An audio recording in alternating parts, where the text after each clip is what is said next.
Selamat datang di Jelajah Kuliner. 欢迎收听美食无国界. Apa kabar teman-teman Jikers? Semoga sehat selalu jiwa dan raga.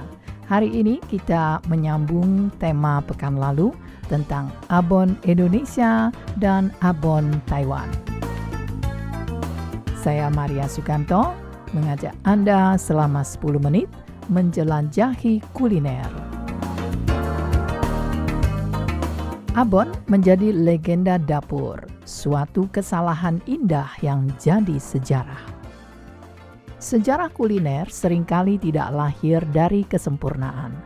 Ia lahir dari kekeliruan yang diselamatkan dengan kreativitas. Bayangkan sebuah dapur di abad ke-19, seorang juru masak panik. Daging yang ia rebus terlalu lama, teksturnya hancur, tidak lagi utuh untuk disajikan di meja para bangsawan. Alih-alih membuangnya, ia memilih untuk mengeringkan kuahnya, mengaduknya, menggoreng perlahan-lahan, menyuirnya menjadi serat-serat halus. Kesalahan itu berubah menjadi penemuan.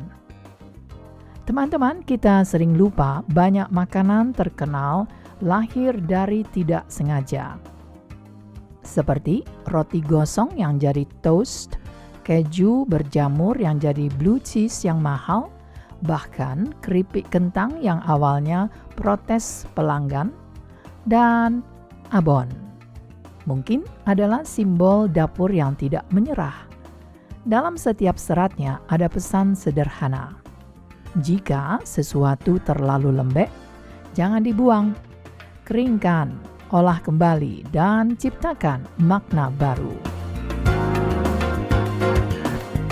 Baik abon Indonesia maupun abon Taiwan, Rousong Taiwan, lahir dari kebutuhan yang sama. Bagaimana menyimpan daging tanpa pendingin modern? Dari kebutuhan lahirlah teknik, dari teknik lahirlah tradisi. Dari tradisi lahirlah rasa yang melintasi generasi. Hari ini kita menikmatinya sebagai topping roti atau nasi hangat. Namun, 150 tahun yang lalu, ia mungkin adalah solusi cerdas untuk perjalanan panjang. Nah, teman-teman, mari kita simak abon dalam roti modern Taiwan.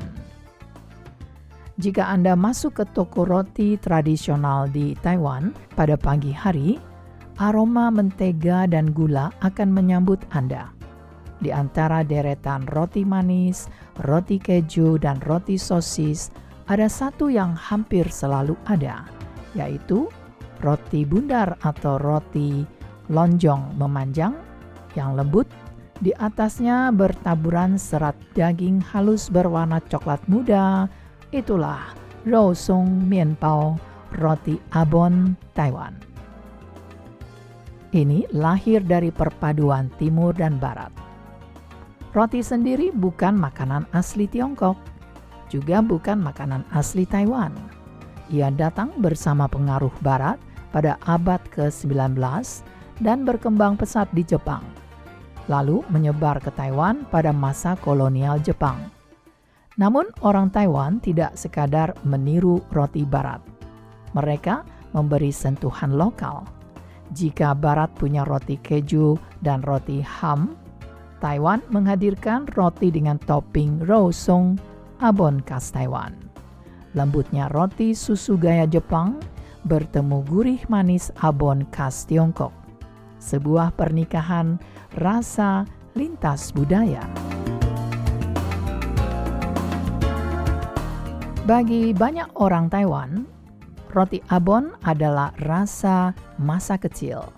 Ia bisa dibeli di toko roti dekat sekolah, di depan gang rumah, dimasukkan ke dalam tas bersama susu kotak, dimakan sebelum bel masuk berbunyi.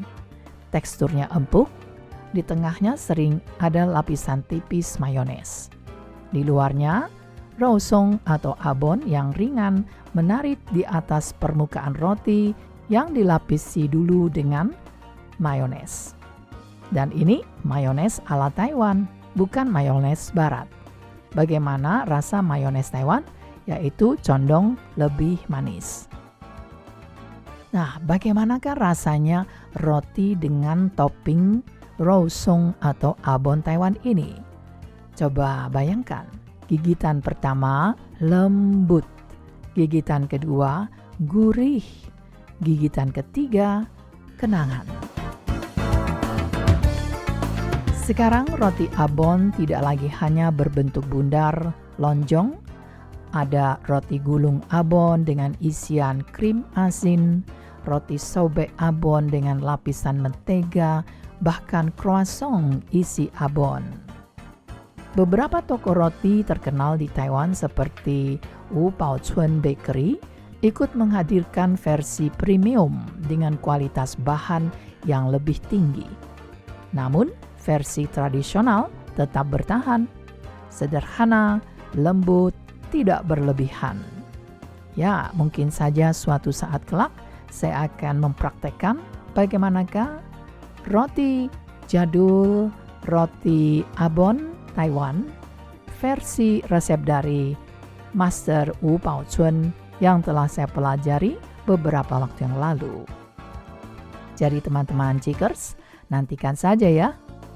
Dan doakan saya bisa berhasil sukses menciptakannya. Ya, bagaimanakah abon Indonesia? Menariknya, roti abon juga sangat populer di Indonesia. Namun di Indonesia, abon biasanya menggunakan daging sapi dengan rasa lebih manis dan rempah kuat. Kalau di Taiwan, rousong abon cenderung lebih ringan dan tidak terlalu berbumbu.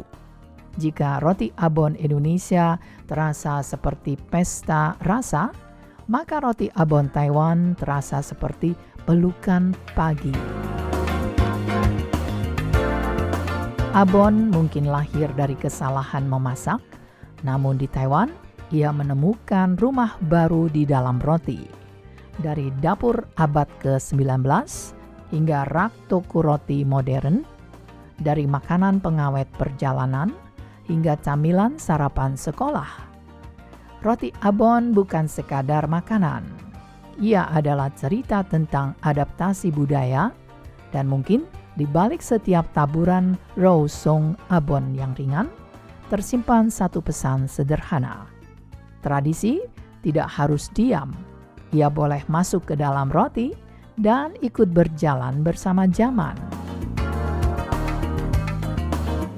Kalau kita masuk ke dapur toko roti di Taiwan pagi-pagi sekali, aroma mentega dan gula sudah lebih dulu menyambut kita. Di sudut ruangan, adonan roti dipukul-pukul lembut di atas meja stainless. Di oven, roti susu Taiwan sedang mengembang sempurna. Dan di satu meja panjang, ada satu bahan yang tak pernah absen, rousong abon khas Taiwan. Setelah roti matang dan agak mendingin, seorang baker mengolesnya lapisan tipis mayones di atasnya. Lalu dengan gerakan ringan dan cepat, set-set abon ditaburkan di atasnya. Tidak ditekan keras, tidak dipadatkan. Cukup dengan kelembutan tangan sang baker yang sudah sangat cekatan. Karena rahasianya ada di tekstur, harus tetap fluffy, ringan seperti awan. Di Taiwan, mereka sering bilang, 肉松要蓬松，吃起来才幸福. Artinya, abon harus mengembang supaya saat dimakan terasa bahagia. Nah, kalau abonnya terlalu padat alot, itu kan empal, bukan roti Taiwan lagi, itu roti trauma bagi warga Taiwan. Nah teman-teman, semoga Anda menyukai isi acara Jelajah Kuliner hari ini. Apakah Anda ada cerita tentang abon versi Anda sendiri? Saya nantikan. Terima kasih, saya Maria Sukamto. Sampai jumpa lagi di pekan depan.